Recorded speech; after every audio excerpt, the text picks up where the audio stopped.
Ya,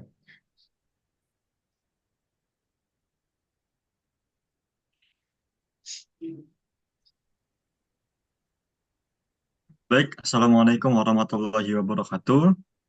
Pada saat ini kami ingin mendiskusikan hasil dari bahasan kami pada minggu lalu mengenai cara kerja komputer menjalankan instruksi bahasa C++. Next, pada saat ini eh, terdapat 5 anggota. Yang pertama saya sendiri, Muhammad Rayhan Gumai.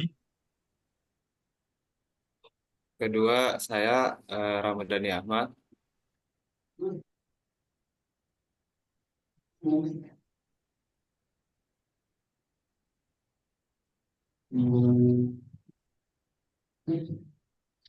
Ya, selanjutnya Dito Aryo, Faiz Akbar, dan Sultan Mani Hakim. Next.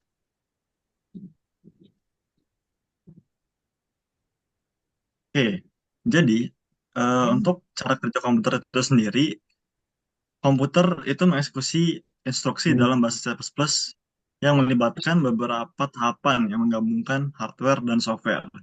Jadi, cara kerja komputer itu terdapat 4 langkah ya, yang bisa ditampilkan pada next selanjutnya. Next. Oke, nah, di sini terdapat 4 proses cara kerja komputer. Yang pertama itu ada penulisan program, yang kedua ada compiling, ketiga proses eksekusi, dan yang keempat itu ada input output. Nah, pertama-tama itu komputer, misalkan kita ya sebagai pengguna itu menuliskan suatu program ya. Biasanya program ini dibuat misalkan dalam bahasa C++. Maka dari itu file yang dibuat itu berformat .cpp. Nah, pada tahap ini itu program hanya merupakan teks biasa yang belum dapat dieksekusi oleh komputer. Nah, baru di langkah selanjutnya itu ada di proses compiling, yang mana proses compiling ini ya, merupakan cara yang bisa dilakukan untuk mengubah source code C++ itu menjadi kode yang dapat dieksekusi oleh komputer. Nah, pada proses compiling ini terdapat 4 sub langkah ya. Yang pertama itu terdapat preprocessing, yang dimana di setiap bahasa C++ itu terdapat eh, preprosesor direktif, yang mana seperti tanda pagar, include. Nah, itu akan diproses terlebih dahulu oleh program. Kemudian untuk compiling, itu setelah preprocessing, source code akan diubah menjadi bahasa assembly oleh compiler.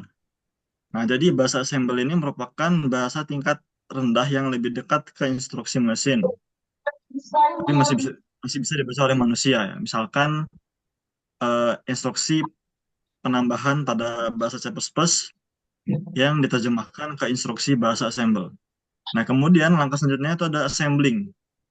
Tadi bahasa assembly tadi yang sudah diubah itu mengubah bahasa assembly menjadi kode mesin ya, atau machine code. Nah, yang mana machine code ini merupakan kumpulan instruksi-instruksi biner yang bisa langsung dijalankan oleh CPU. Nah, namun pada saat ini kondisinya masih belum bisa dijalankan. Baru di langkah selanjutnya ada linking, itu eh, setelah diubah menjadi kode-kode biner, itu kita oleh komputer dijadikan satu ya. Yang ini namanya linking. Nah, setelah digabungkan menjadi satu, baru program bisa dijalankan.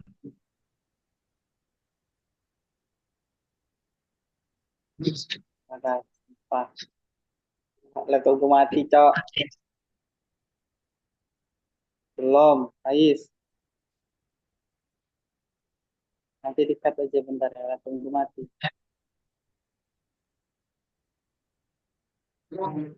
Jadi udah direkam belum sih? Udah ya? Udah.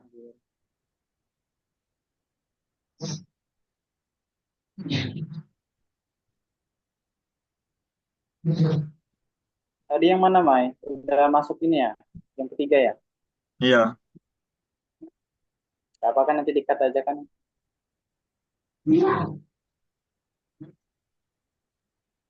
Udah ya, Udah nih mulai kan ya. selanjutnya. Iya, proses eksekusi. Oke.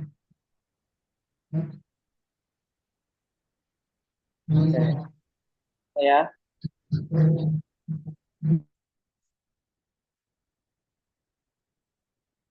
Lalu yang ketiga ada proses eksekusi. Proses eksekusi terdiri dari fetch, decode, eksekusi, dan write back. Pada tahap fetch, CPU mengambil instruksi pertama dari memori utama atau RAM. Instruksi tersebut biasanya berupa perintah untuk menerima input dari pengguna, seperti angka yang diinput melalui keyboard untuk kalkulator. Kemudian decode atau mengurangi. Setelah instruksi diambil, CPU akan mengkodekan instruksi tersebut untuk mengetahui tindakan apa yang harus dilakukan. Pada tahap ini, CPU menginterpretasikan opcode bagian dari instruksi yang menentukan operasi dan operand atau data yang akan diproses. Di dalam buku dijelaskan bahwa dalam kalkulator sederhana, instruksi yang dapat bisa berupa operasi aritmatika seperti penjumlahan atau pengurangan. Lalu execute atau mengeksekusi, yaitu setelah instruksi dikodekan, CPU mengeksekusi instruksi tersebut. Untuk kalkulator berarti melakukan operasi aritmatika yang diperintahkan, misalnya penambahan. Eksekusi ini melibatkan Arithmetic Logic Unit atau ALU yang bertanggung jawab untuk melakukan operasi matematika seperti penambahan, pengurangan, perkalian, dan pembagian. Pada kalkulator sederhana, ALU akan menerima dua angka sebagai input dan mengeluarkan hasil operasi. Dan yang terakhir adalah wordback atau menyimpan hasil, yaitu hasil dari operasi aritmatika kemudian disimpan kembali ke register atau memori. Dan CPU siap untuk dieksekusi instruksi berikutnya. Jika hasilnya adalah output yang perlu ditampilkan, maka CPU akan mengirimkan hasil tersebut ke perangkat output seperti layar. Yang keempat ada input output. Memori dan perangkat input output atau I/O adalah komponen penting yang bekerja sama dengan CPU selama eksekusi program. Memori utama seperti RAM digunakan untuk menyimpan instruksi dan data sementara yang digunakan oleh CPU. Pada kalkulator, memori digunakan untuk menyimpan angka yang dimasukkan oleh pengguna, operator aritmatika yang akan dijalankan, dan hasil dari perhitungan. Dalam buku dijelaskan bahwa memori bekerja dalam hierarki, di mana data yang sering digunakan disimpan dalam cache yang lebih cepat tetapi lebih kecil. Sedangkan data yang lebih jarang digunakan disimpan di RAM atau memori yang lebih lambat. I/O, I/O atau input output. Perangkat input seperti keyboard digunakan untuk menerima angka dan operator dari pengguna. Dalam arsitektur komputer, CPU berkomunikasi dengan perangkat I/O atau melalui bus. Ketika pengguna memasukkan angka, perangkat I/O mengirimkan sinyal ke CPU melalui bus, yang kemudian diproses dan disimpan di memori. Setelah operasi aritmatika selesai, hasilnya dikirim kembali ke perangkat output, misalnya layar, untuk ditampilkan kepada pengguna.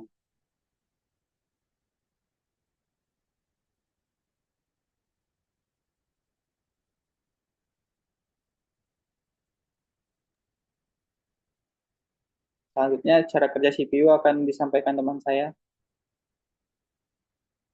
Nah, kemudian terdapat cara kerja CPU, yaitu yang pertama di sini ada control unit. Jadi, control unit ini mengatur alur kerja CPU. Control unit bertanggung jawab dalam fetch dan decode instruksi dari memori. Setiap instruksi diambil berdasarkan program counter yang menyimpan alamat dari instruksi berikutnya yang akan dieksekusi.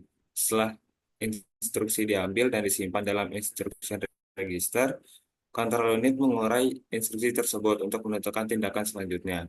Nah, yang kedua selanjutnya ada Arithmetic Logic Unit atau ALU atau bisa kita sebut aja ALU agar mudah dibaca. Nah, jadi ALU ini berfungsi untuk melakukan operasi aritmatika dan logika. Jadi apabila terdapat instruksi yang di mana itu melibatkan perhitungan dan operasi logika, maka ALU ini akan bekerja dengan mengambil operan dari register atau memori, lalu melakukan operasi yang diperlukan, kemudian ia mengirimkan lagi hasilnya kembali kepada register atau memori. Nah, kemudian yang ketiga ada register, yaitu register ini adalah penyimpanan sementara yang digunakan untuk menyimpan data yang sedang diproses.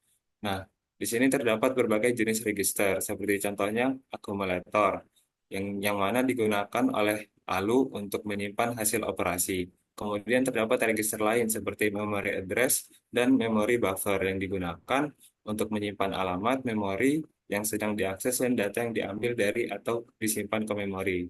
Nah, jadi intinya register ini dia ada beberapa atau ada banyak yang mana dia ini digunakan sesuai dengan kebutuhannya atau sesuai dengan perintah yang diberikan. Nah, kemudian selanjutnya akan dibahas oleh teman saya.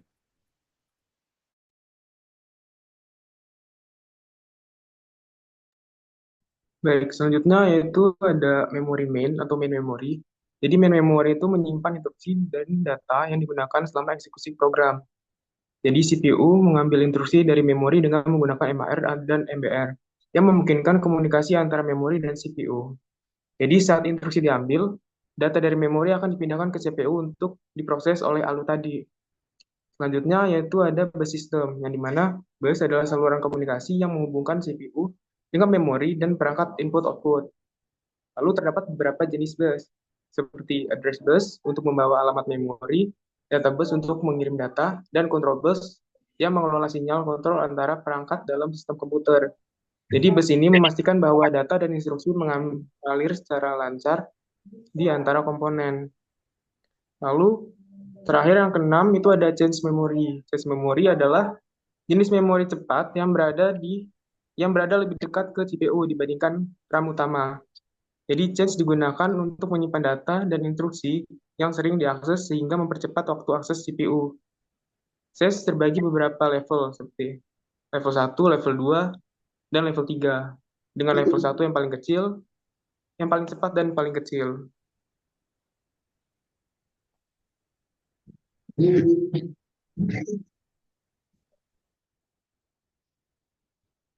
Jadi setelah penjelasan dari yang sudah disampaikan tadi, kita dapat mengambil kesimpulan bahwa cara kerja komputer dalam mengeksekusi instruksi bahasa C++ terdiri dari beberapa tahapan, yaitu program pertama ditulis, kemudian melalui proses compiling yang meliputi processing, compiling, assembling, dan linking hingga siap dieksekusi oleh CPU. Saat eksekusi, CPU menjalankan 4 langkah utama yaitu fetch mengambil instruksi dari memori, dekode instruksi, execute menjalankan instruksi dengan ALU, dan write back artinya menyimpan hasilnya. Lalu input dan output memberi dukung memori pada proses ini. Dengan memori menyimpan data sementara dan perangkat input output menangani input serta output. Lalu CPU juga mengordinasikan komponen seperti control unit atau CU yang mengatur alur kerja ALU untuk beroperasi aritmatika atau logika. Register untuk menyimpan sementara serta memori utama dan cache untuk menyimpan instruksi dan data. Cache juga mempercepat akses data yang sering digunakan untuk semua komponen bekerja bersama untuk memproses instruksi C++ dengan cepat dan akurat.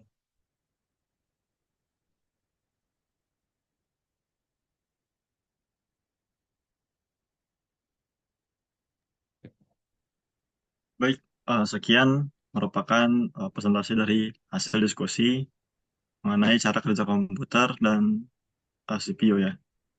Baik, terima kasih. Wassalamualaikum warahmatullahi wabarakatuh.